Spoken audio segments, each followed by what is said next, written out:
Lionel Messi എന്നുള്ള അത്ഭുത പ്രതിഭാസത്തിൻ്റെ ഭയങ്കരമായ പെർഫോമൻസ് ഉള്ള ദിവസമായിരുന്നു ഇന്നലെ. പക്ഷേ നമ്മൾ കളി കണ്ടുകൊണ്ടിരിക്കുമ്പോൾ തന്നെ അത് നമ്മൾ പ്രതീക്ഷിക്കുന്നുണ്ട് ഒരു മെസ്സി ഇടപെടൽ വരും എന്നുള്ളത്. പക്ഷെ എന്നാൽ പോലും അത് കഴിഞ്ഞതിന് ശേഷം നമ്മളിപ്പം അല്ലാത്ത രീതിയിൽ അതിനെപ്പറ്റി അനലൈസ് ചെയ്യുകയും കാര്യങ്ങൾ വായിക്കുകയൊക്കെ ചെയ്യുമ്പോൾ പലരും, അതായത് പ്രധാനമായിട്ടും ഈജിപ്തിൻ്റെ കോച്ച് പറഞ്ഞു, ഞാൻ ഈ ഫിഫ വേൾഡ് കപ്പ് ഇനി കാണാൻ പോകുന്നില്ല. കാരണം എന്ന് വെച്ചാൽ ഇത് മെസ്സിക്ക് വേണ്ടി ഓർക്കസ്ട്രേറ്റ് ചെയ്തിട്ടുള്ള ഫിഫയും അങ്ങനെയുള്ള എല്ലാ ക്യാപിറ്റൽ കോൺഗ്ലാമറേറ്റുകളും കൂടി ഓർക്കസ്ട്രേറ്റ് ചെയ്തൊരു കളിയാണ് ഇത് എന്ന് എനിക്ക് ഇന്നലെ മനസ്സിലായി എന്ന് പറയുന്നു. ഇതേ രീതിയിൽ ഇപ്പം ഇന്ന് രാവിലെ എന്നെ ഉണ്ണിയാർ വിളിച്ചിട്ട് എന്നോട് പറയായിരുന്നു, ദിലീപിനോട് അതൊന്ന് ചോദിക്കണം, എന്നാലേ നമുക്കൊരു ക്ലാരിറ്റി കിട്ടുള്ളൂ. കാരണം വെച്ചാൽ അതിനകത്ത് റെഫറിങ്, വാർ ഇൻ്റർവെൻഷൻ, ഇതൊക്കെ തന്നെ. എന്നോട് പിന്നെ വേറെ എൻ്റെ ഒരു ഫ്രണ്ട് രാജേഷ് മാത്യു എറണാകുളത്ത് നിന്ന് മൂപ്പർ പറഞ്ഞു, ഫിഫയോടും റെഫറിങ്ങിനോടും തോറ്റ ടീമാണ് ഈജിപ്ത് എന്നുള്ള രീതിയിൽ. നമുക്ക് പൂർണ്ണമായിട്ടും എന്തായാലും ഒരു വലിയ റിവൈവലിൻ്റെ കഥയാണ് ഇന്നലത്തെ അർജന്റീന എന്ന് പറയുന്നത്. വലിയ അതായത് നമ്മൾ പണ്ട് മറഡോണയൊക്കെ പറ്റി പറഞ്ഞ പോലെ ഒരു ടീം തന്നെ വലിയൊരു ഇതായിട്ട് തോന്നും നമുക്ക്. പക്ഷേ അങ്ങനെ ഒരു റെഫറിങ്ങിൻ്റെയും വാറിൻ്റെയും ഒക്കെ ഇതുകൊണ്ട് ഈജിപ്തിന് നഷ്ടപ്പെട്ടു പോയ ഒരു കപ്പാണോ ഇത്? കപ്പല്ലല്ലോ, റൗണ്ട് ഓഫ് 16 കളിയല്ലേ. പക്ഷെ റെഫറിങ്ങിന്റെ കാര്യം ആൾക്കാർ റെഫറിയാണ് ചീത്ത വിളിക്കുന്നത്. ഇതില് റെഫറിക്ക് ഒരു പങ്കുമില്ല. റെഫറി ഇപ്പോൾ പ്രധാനപ്പെട്ട രണ്ട് സംഭവങ്ങൾ ആ കളിയിൽ നടന്നത്. ഒന്ന്, രണ്ടാമത് ഈജിപ്റ്റ് ഒരു ഗോൾ അടിക്കണം 58ാമത്തെ മിനിറ്റിൽ. അത് വാർ ഇടപെട്ടിട്ടാണ് അതല്ല എന്ന് പറയുന്നത്. റെഫറി, ഓൺ ഫീൽഡ് റെഫറി അത് കളിച്ചോളൂ എന്ന് പറഞ്ഞിട്ട് അവര് മുന്നോട്ട് പോയി ഗോൾ അടിച്ചതാണ്. അപ്പൊ അതില് റെഫറിയുടെ ഒരു തെറ്റുമില്ല. രണ്ടാമത്തെ ഒരു കോൺട്രവേഴ്ഷ്യൽ, ഇത് മൂന്നാമത്തെ അർജന്റീന ഗോൾ അടിക്കണതിന് മുമ്പ് മറ്റേ ബോക്സിൽ സാല ആൽവറസ് ഫൗൾ ചെയ്തു എന്നുള്ളത്. ഇത് തുടങ്ങുമ്പോൾ ഞാൻ രണ്ട് കാര്യം പറയും. ഇപ്പൊ വാർ എന്നുള്ള കൺസെപ്റ്റ് വന്നതിന് ശേഷം ആ സമയത്ത് കളി കാണാൻ തുടങ്ങിയ പലർക്കും, ഞാൻ അവരെ കുറ്റം പറയില്ല, അവരത് മാത്രമേ കണ്ടിട്ടുള്ളൂ. അവരുടെ വിചാരം ഫുട്ബോൾ ഒരു നോൺ കോണ്ടാക്ട് സ്പോർട്ടാണ്. ഇപ്പൊ മെസ്സിയുടെ ചുറ്റും ഒരു 2 മീറ്റർ അടുത്ത് വരെ ആരും പോകരുത്, അങ്ങനത്തെ ഒരു ചിന്തയാണ്. ഇത് 160 കൊല്ലത്തായി ഫുട്ബോൾ പ്രൊഫഷണലായി കളിക്കാൻ തുടങ്ങിയിട്ട് അത് എല്ലാ കാലത്തും ഒരു കോണ്ടാക്ട് സ്പോർട്ടാണ്. അത് ഒരു പരിധിക്ക് അപ്പുറം ചെയ്യാൻ പാടില്ല. ഇപ്പൊ റഗ്ബി പോലെ ഒന്നും ആ ഒരു ലെവലിൽ എത്തില്ലെങ്കിലും അത്യാവശ്യം കോണ്ടാക്ട് അലൗഡ് ആണ് ഫുട്ബോൾ. നിങ്ങളൊരു റെഫറിങ് കോഴ്സ് ചെയ്യാൻ പോയാൽ ആദ്യം അവർ നിങ്ങളെ പഠിപ്പിക്കുക നോർമൽ കോണ്ടാക്ട് എന്താണ്, ഫൗൾ എന്താണ്. നോർമൽ കോണ്ടാക്ട് സ്വാഭാവികമായിട്ട് ഒരു കളിയിൽ ഒരു 40 or 50 പ്രാവശ്യം നടക്കും. രണ്ട് കളിക്കാർ ഒരു 50-50 ബോളിന് പോകുമ്പോൾ ഒരാൾ ബോൾ തട്ടിയെടുക്കുന്നതിന്റെ കൂടെ അയാളുടെ ബൂട്ട് ചിലപ്പോൾ മറ്റയാളെ തട്ടിന്ന് വരും. അത് ഫൗളൊന്നുമല്ല, ഷോൾഡർ ചാർജ് ഫൗളല്ല. ഇതേപോലെ എൻ്റെ ഒരു സുഹൃത്ത് ബ്രസീൽ നോർവേ കളി കഴിഞ്ഞിട്ട് എന്നെ മെസ്സേജ് ചെയ്തു. ഇതേപോലെ ഞാൻ ആരെയും കുറ്റം പറയല്ല, അവരിതേ കണ്ടിട്ടുള്ളൂ. ഈ വാർ ജനറേഷൻ അതേ കണ്ടിട്ടുള്ളൂ. ഹാളൻഡിന്റെ ആദ്യത്തെ ഗോള് ഫൗളായിരുന്നില്ലേ? അത് ചാടി ഹെഡ് ചെയ്യണ സമയത്ത് ഗാബ്രിയലിനെ തട്ടി താഴെയാണ്. അതൊരു 50-50 ബോളാണ്. അത് ഫുട്ബോളിൽ അനുവദിച്ചിട്ടുള്ള രണ്ടുപേരും ഒരു ഹെഡറിന് പോകുമ്പോൾ ഒരാളുടെ ശക്തി മറ്റയാൾ ഓവർ പവർ ചെയ്യണു, അത് ഗോളാവുന്നു. അത് 100% ഗോളാണ്. പക്ഷെ ഈ വാറിന്റെ ഇടപെടൽ മാത്രം കണ്ടിട്ടുള്ള ഒരു തലമുറയ്ക്ക് ഇത് പ്രോസസ് ചെയ്യാൻ ബുദ്ധിമുട്ടാണ്. അപ്പൊ ഈ ആദ്യത്തെ ഫൗള് ഈജിപ്തിന് ആ ഗോള് റദ്ദാക്കിയത് അത് ഒരിക്കലും ഒരു ഫൗളല്ല, ഫൗളാണ്. പക്ഷെ അത് റദ്ദാക്കാൻ പാടില്ല. അതിന് കാരണം എന്താന്ന് പറഞ്ഞാൽ വാറ് കൊണ്ടുവരാൻ കാരണം എന്താ? 3 വാക്കുകളാണ്: ക്ലിയർ, ഓബ്വിയസ്, എറർ. ഇത് 3ഉം ടിക്ക് ചെയ്താൽ മാത്രമേ അത് വാർ ഇടപെടാൻ പാടുള്ളൂ. ഇത് ഓൺ ഫീൽഡ് റെഫറി നേരിട്ട് കണ്ട ഒരു സംഭവം. അയാൾ തീരുമാനിച്ചു ഇത് നോർമൽ കോണ്ടാക്ട് ആണ്, ഞാൻ ഇടപെടാൻ പോകുന്നില്ല. അത് കഴിഞ്ഞ് എത്രയോ സെക്കൻഡും എത്രയോ മൂവ്മെന്റും കഴിഞ്ഞിട്ടാണ് ഈജിപ്റ്റ് അവിടെ ബോക്സിലെത്തിയിട്ട് മുസ്തഫ സീക്കോ ഫിനിഷ് ചെയ്യേണ്ടത്. അപ്പൊ ഇത് ഇടപെടാൻ ഒരു കാരണവുമില്ല വാറിന്. അതൊരു വാർ ഇടപെടുന്നത് എപ്പോഴാണ്? ഇതൊരു ഗുരുതരമായൊരു ചാലഞ്ച്. ഇപ്പൊ മറ്റേ ജാരൽ ക്വാൻസ മെക്സിക്കോനെതിരെ ആ ടാക്കിളിന് ലെഗ് ബ്രേക്കർ എന്നാ പറയാ. അങ്ങനത്തെ ഒരു സാഹചര്യത്തില് തീർച്ചയായിട്ടും റെഫറി കണ്ടിട്ടില്ലെങ്കിൽ തീർച്ചയായിട്ടും ഇടപെടണം. ഇത് റെഫറി നേരിട്ട് കണ്ട ഒരു സംഭവം. ഗോളിന്ന് 100 മീറ്റർ അപ്പുറത്താ. അത് ഈജിപ്ത് ബോക്സിന്റെ വലത്ത് ഭാഗത്തും ഗോൾ അടിക്കേണ്ടത് ഇവിടെ. അപ്പൊ 100 മീറ്റർ ബോൾ അത് കഴിഞ്ഞിട്ട് സഞ്ചരിച്ചിരിക്കുന്നു. അത് എത്രയോ സെക്കൻഡ് എടുത്തിട്ടുമുണ്ട്. അപ്പൊ ഇത് ഗോളിൽ നിന്ന് എത്രത്തോളം ദൂരെയാണ് അതനുസരിച്ചിട്ട് ഫൗളിന്റെ സീരിയസ്നെസ് കൂടണം വാറ ഇടപെടണമെങ്കിൽ. ഇത് ഒരു ക്രൈറ്റീരിയയിലും ഞാൻ പല റെഫറീസിന്റെയും ഇതിന്റെ വ്യാഖ്യാനം നോക്കി അവരാരും ഇത് റദ്ദാക്കണം എന്ന് പറയുന്നില്ല. അപ്പൊ അതൊരു വലിയ ഒരു കളിയെ സംബന്ധിച്ച് ഇപ്പൊ ഈജിപ്തിന് ഉന്നയിക്കാവുന്ന, എന്തായാലും ഈജിപ്ത് നന്നായി കളിക്കുകയും 2 ഗോൾ അടിക്കുകയും ചെയ്ത ഒരു കളിയാണ്, ജയിക്കാൻ സാധ്യത ഉണ്ടായിരുന്ന കളിയാണ്. അപ്പൊ ഈജിപ്തിന്റെ വാദങ്ങൾ ശരിയല്ലേ? അല്ല, ആ ഒരു കാര്യത്തിൽ മറ്റേ കാര്യത്തിൽ മാറ്റിമറിച്ചല്ലോ, കളി മാറ്റിമറിച്ചില്ലേ. പക്ഷെ അത് കഴിഞ്ഞിട്ട് അവർ ആദ്യം പോയി 2ാമത്തെ ഗോൾ അടിക്കുകയും ചെയ്തു. എന്നിട്ടും 2-0 ആയിരുന്നു. പിന്നെ മറ്റേ കേസ് സാലയുടെ കാര്യത്തില് അത് നോർമൽ കോണ്ടാക്ട് ആണ്. ആ കോണ്ടാക്റ്റിൽ ഒരു കളിക്കാരൻ വീഴേണ്ട ഒരു ഫോഴ്സ് ഒന്നും വന്നിട്ടില്ല. പലപ്പോഴും നമുക്ക് പറ്റുന്ന പ്രശ്നം എന്താണെന്ന് സ്ലോ മോഷൻ റീപ്ലേ എല്ലാം അധികം സീരിയസ് ആയിട്ട് കാണിക്കും. നമുക്ക് അറിയില്ല ആ സ്ലോ മോഷനിൽ കാണുമ്പോ എത്ര ഫോഴ്സോടുകൂടി പോയി മുട്ടിയിട്ടുള്ളതെന്ന് അറിയാൻ പറ്റില്ല. അപ്പൊ അത് ഒരു മിക്ക റെഫറീസ്, ഒരു 10 റെഫറീസിന് അത് കാണിച്ചു കൊടുത്ത 9 പേരും അത് നോർമൽ കോണ്ടാക്ട് പെനൽറ്റി അല്ല എന്ന് പറയും. അപ്പൊ ഇത് രണ്ട് കാര്യത്തിലും ഓൺ ഫീൽഡ് ഡിസിഷൻ കറക്റ്റ് ആയിരുന്നു. പിന്നെ ഈ റെഫറി ഫ്രാൻസ്വ ലെറ്റക്സിയെ യൂറോപ്പിലത്തെ ഏറ്റവും മികച്ച റെഫറി, 35 വയസ്സിൽ യൂറോ ഫൈനലിൽ റെഫറി ചെയ്ത ആളാണ്.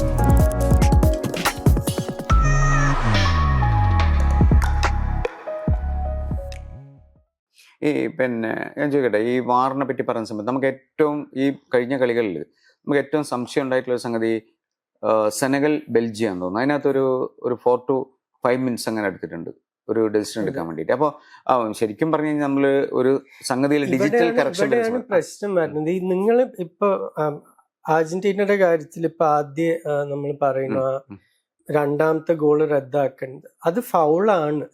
പക്ഷെ അത് കണ്ടിട്ട് റെഫറി തീരുമാനിച്ചു അത് നോർമൽ കോണ്ടാക്ട് ഇടപെടാൻ പോകുന്നില്ല.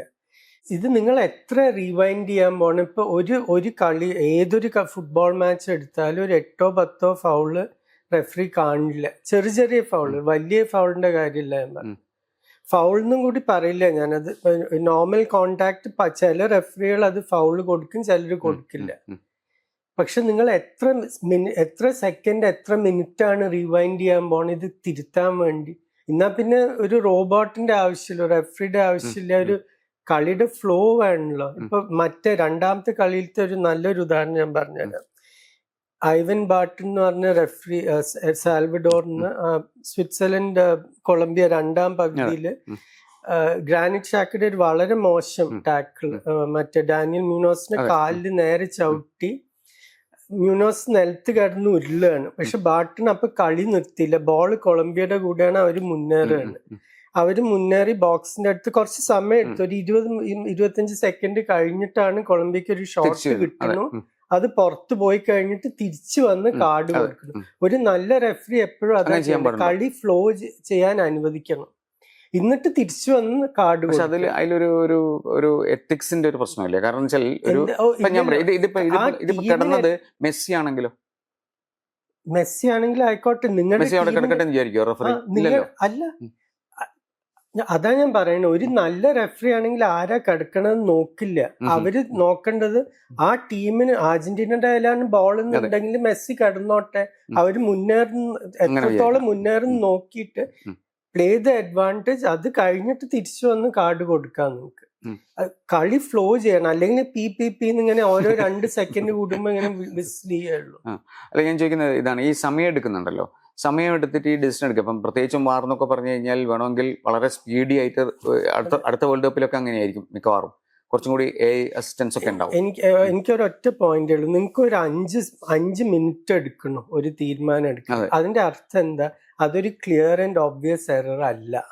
ക്ലിയർ ആൻഡ് ഓബ്വിയസ് ആണെങ്കിൽ നിങ്ങൾക്ക് 20 സെക്കൻഡിൽ അത് മനസ്സിലാക്കാൻ പറ്റും. അപ്പൊ നിങ്ങൾ ഓൺ ഫീൽഡ് റെഫറിയിൽ വിശ്വാസം ഉണ്ടെങ്കിൽ ക്ലിയർ ആൻഡ് ഓബ്വിയസ് എറർ അല്ലെങ്കിൽ അത് ഗോൾ അല്ല, അല്ലെങ്കിൽ ഗോൾ ആണ്. അത്രേ ചെയ്യേണ്ട ആവശ്യമില്ല.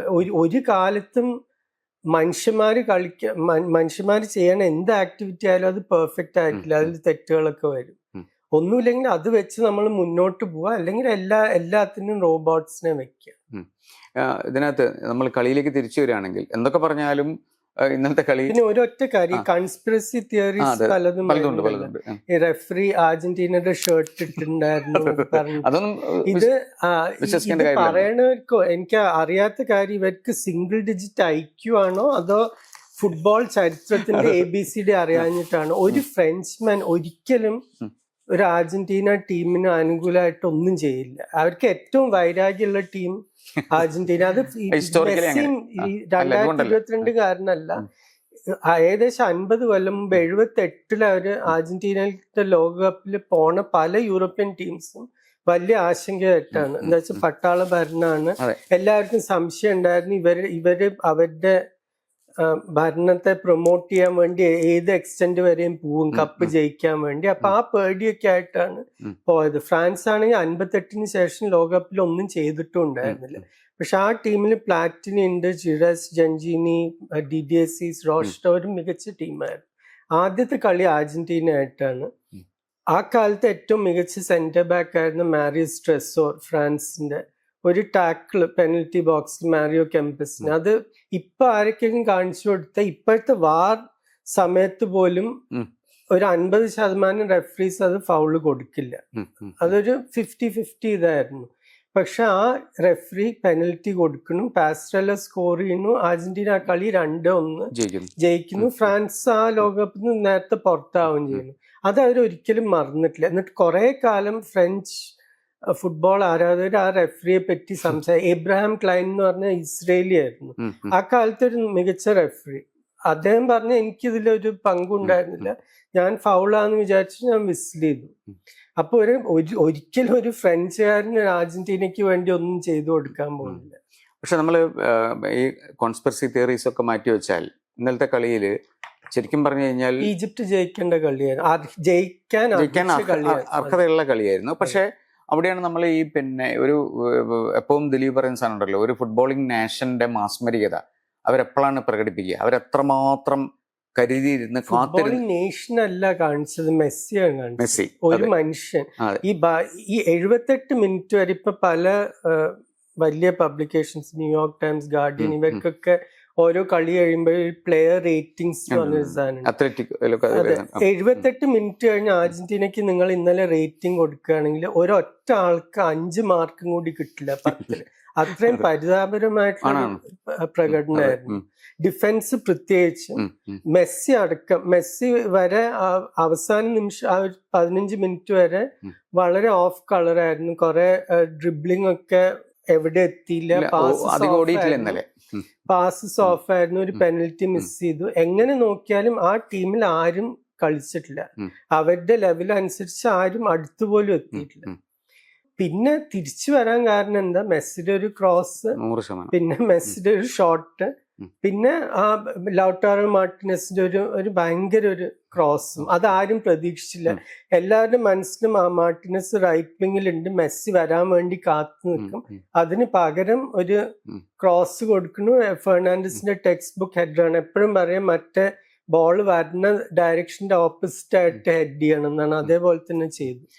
പിന്നെ ഫുട്ബോളിന്റെ ഒരു ലേറ്റ് അവേഴ്സിൽ നമ്മളിപ്പോൾ ഒരു സിനിമയിലൊക്കെ ഒരു ക്ലൈമാക്സ് നമ്മൾ പ്രതീക്ഷിക്കാത്തൊരു സാധനം വരുന്ന പോലെ ദിലീപ് ഇന്നലെ കളി കാണുന്ന സമയത്ത് ഞാൻ വിചാരിച്ചത് ഈജിപ്ത് ജയിച്ച് കയറി പോകുന്ന ഏതാണ്ട് ഒരു 3 ഗോളെങ്കിലും അടിക്കുന്നുള്ള രീതിയിലാണ് കളി പോയത്. പക്ഷെ ഒരു പ്രതീക്ഷ ഉണ്ടായിരുന്നോ ഈ ഒരു വലിയൊരു ഡ്രമാറ്റിക് ഒരു ഡൈവേർഷൻ നടക്കുന്നുള്ളത്? ഈ 78 മിനിറ്റ് വരെ എനിക്ക് ഒരു പ്രതീക്ഷ ഉണ്ടായിരുന്നു. ഞാൻ പറഞ്ഞ പോലെ അത്രയും മോശമായിട്ടാണ് അർജന്റീന കളിച്ചിട്ടുള്ളത്.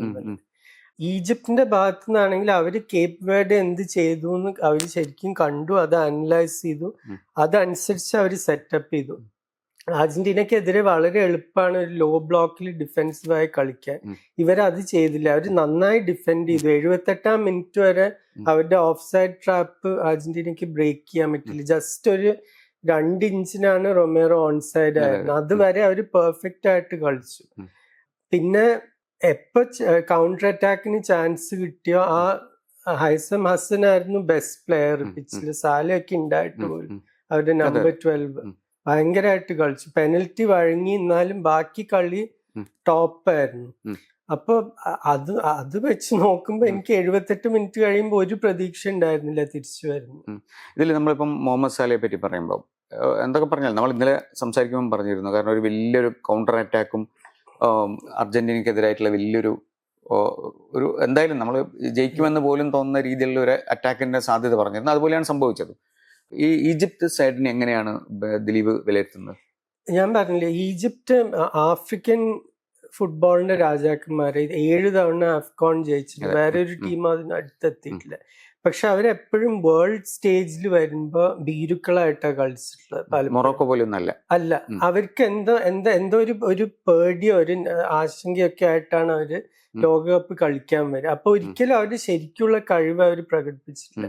ഇത്തവണ അത് ചെയ്യാൻ പറ്റിയിട്ടുണ്ട്. അതിപ്പോ കുറെ കൂടി സീനിയർ കളിക്കാരുണ്ടായതുകൊണ്ടാണോ എന്താണെന്ന് അറിയില്ല. പക്ഷെ അത്രയും മികച്ചൊരു മുൻനിര മാത്രല്ല, മറ്റേ ഹസനൊന്നും ഫോർവേഡ് ഒന്നും അല്ല, പക്ഷെ ആ റൈറ്റ് ബാക്കിനുള്ള ഓട്ടം, മറ്റേ അബ്ദുൽ ഹാനി, കുറെ കളിക്കാര്, ആറ്റിയ, ഇവരൊക്കെ, പിന്നെ മുസ്തഫ സീക്കോയും ഇന്നലെ ഞാൻ ഹസന്റെ പേര് മാത്രമേ പറഞ്ഞുള്ളൂ. മുസ്തഫ സീക്കോ ഭയങ്കര പ്രദർശനമായിരുന്നു. എല്ലാവരും പിച്ചിൽ എവിടെ നോക്കിയാലും സീക്കോ അവിടെ ഉണ്ടായിരുന്നു. അപ്പൊ അവർക്ക് ശരിക്കും അഭിമാനത്തോടു കൂടി തിരിച്ചു പോവാം.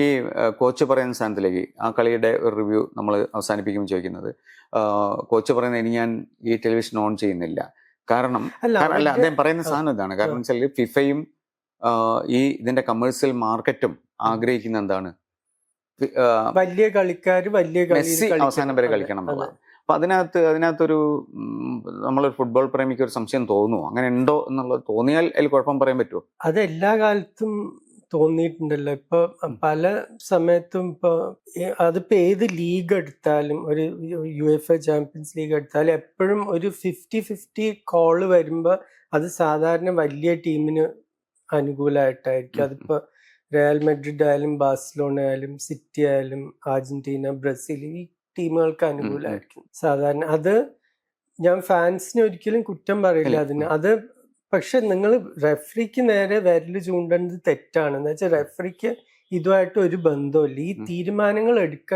നിങ്ങൾ ഈ സിസ്റ്റം നന്നാക്കണമെങ്കിൽ വാറ് നടപ്പിലാക്കുന്ന രീതിയാണ് മാറ്റേണ്ടത്. അല്ലാതെ റെഫറികളെ നിങ്ങൾ തെറി പറഞ്ഞിട്ട് ഒരു കാര്യമില്ല. അവരവരുടെ ജോലി ശരിക്കും ചെയ്തിട്ടുണ്ട്. ലെറ്റക്സിയ അല്ല ആ തെറ്റ് വരുന്നത്, സ്റ്റുഡിയോയിലുള്ള ആളുടെ കുഴപ്പമല്ല. അയാളോട് പറയേണ്ടത് ഇതെല്ലാത്തിനും നിങ്ങൾ ഇടപെടണം എന്നാണ്. അപ്പൊ അവർക്കും ഒന്നും ചെയ്യാൻ പറ്റില്ല.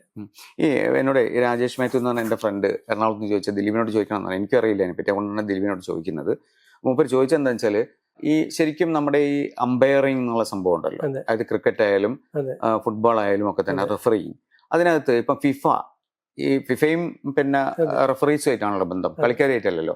അപ്പൊ അതിനകത്ത് എന്തെങ്കിലും തരത്തിലുള്ള സൂചനകൾ കൊടുക്കും, അതായത് ഇന്ന കളി നിർദ്ദേശങ്ങളല്ല ഞാൻ ചോദിക്കുന്നത്. കാരണം ഇന്ന കളി ഇങ്ങനെ ഷിഫ്റ്റ് ചെയ്യുകയാണെങ്കിൽ ഇന്ന രീതിയിൽ നിങ്ങൾ അഡ്വാൻസ് ചെയ്യണമെന്നോ അല്ലെങ്കിൽ നിങ്ങൾ ഇന്ന സപ്പോർട്ട് ചെയ്യണമെന്നോ അങ്ങനെ എന്തെങ്കിലും പറയാൻ സാധ്യതയുണ്ടോ?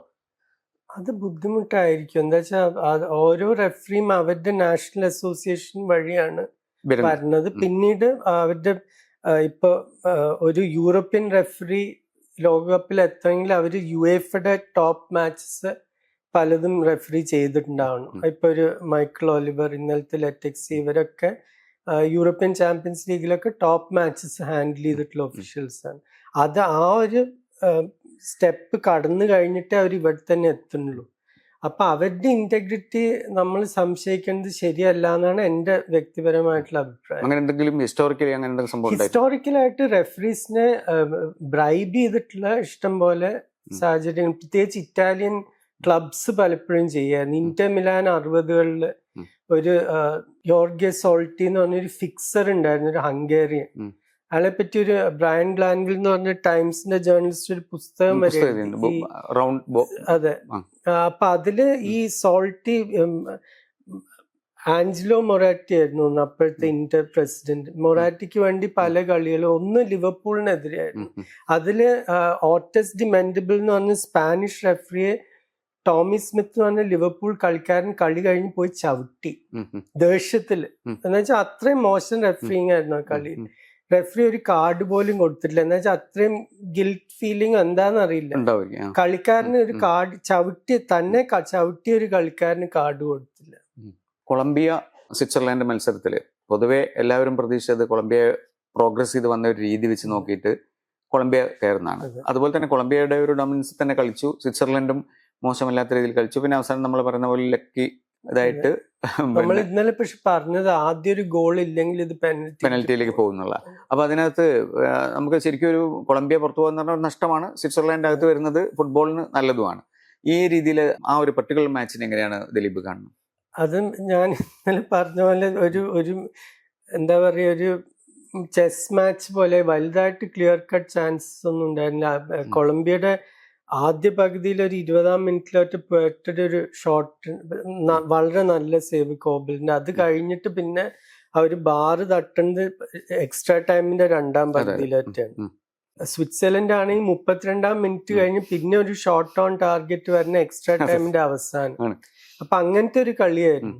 അതില് ഞാൻ ഇന്നലെ പറഞ്ഞ പോലെ ഈ ക്വാർട്ടർ ഫൈനൽ എത്തുമല്ലോ, അർജന്റീനയ്ക്കെതിരെ ആയിരിക്കുമല്ലോ എന്നുള്ള ആ ഒരു എക്സ്പെക്ടേഷൻ ഇതൊക്കെ കാരണമായിരിക്കും ചിലപ്പോ കളിക്കാരിപ്പം പല കളിക്കാരും ഇതിൽ top players, Luis Diaz, Suarez 28 goal അടിച്ച പോർച്ചുഗീസ് ലീഗിൽ, ഇവരൊന്നും പക്ഷെ ഇന്നലെ അവരുടെ ഒരു ലെവൽ എത്തി. നമ്മൾ ഈ പറഞ്ഞ പോലെ ഇന്നലെ ദിലീപ് പറയുന്നുണ്ടായിരുന്നു, ഇപ്പൊ സ്പെയിൻ പോർച്ചുഗൽ കളി ഉണ്ടല്ലോ, അതിനകത്തും ഏതാണ്ട് സമാനമായ ഒരു രീതി പോയിട്ടുണ്ട്. പക്ഷെ സ്പെയിൻ അതിൽ കുറച്ചും കൂടി ഒരു സ്ട്രക്ചറോട് കൂടി കളിച്ചു. ഇന്നലെ കൊളംബിയ ഇപ്പൊ പോർച്ചുഗലിനെതിരേക്ക് ഗോൾ അടിച്ചില്ലെങ്കിലും വളരെ മികച്ച ലെവലായിരുന്നു അവരുടെ കളി.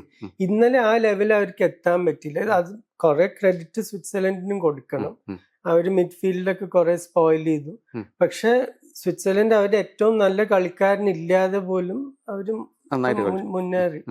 അതില് പിന്നെ ഇപ്പൊ ഒരു ദിലീപ് ഒരു കോച്ചായിരുന്നെങ്കിൽ കൊളംബിയക്ക് കൊടുക്കാൻ പോകുന്ന അഡ്വൈസ് എന്താ? കാരണം വെച്ചാൽ കൊളംബിയ നമുക്കറിയാം അതിന്റെ പൊട്ടൻഷ്യലും ആ ഒരു കളിക്കാരെ ഏതെങ്കിലും നല്ലൊരു കോച്ചിന് കിട്ടിക്കഴിഞ്ഞാൽ ചിലപ്പം കപ്പ് വരെ അടിക്കാൻ സാധ്യതയുള്ള ടീം. നമ്മൾ പറഞ്ഞത് മികച്ച കോച്ചാണ്. പക്ഷെ നെസ്റ്റോ ലോറൻസോ എനിക്ക് വളരെ റെസ്പെക്ട് ഉള്ള ഒരു കോച്ച്. എന്ന് വെച്ചാൽ കൊളംബിയൻ ഫുട്ബോൾ കുറെ തിരിച്ച് ഒരു ഹൈ ലെവലിലേക്ക് എത്തിച്ചിട്ടുള്ള ആളാണ്. ഞാൻ നേരത്തെ പറഞ്ഞു, കാർലോസ് ക്യൂറോഷ് ഒരിക്കൽ ഇവരെ ഒരു ലോകകപ്പ് ക്വാളിഫയറിന് എക്വഡോർ കൊണ്ടുപോയിട്ട് 4-0 38 മിനിറ്റ് കഴിഞ്ഞു. ഇത് ഓൾട്ടിറ്റ്യൂഡിന് വേണ്ടി പ്ലാൻ ചെയ്തില്ല. 41 മിനിറ്റ് കഴിഞ്ഞപ്പോഴേക്കും 4 കളിക്കാരെ മാറ്റും ചെയ്തു. ഇവർക്ക് ആർക്കും ഓടാൻ വയ്യ.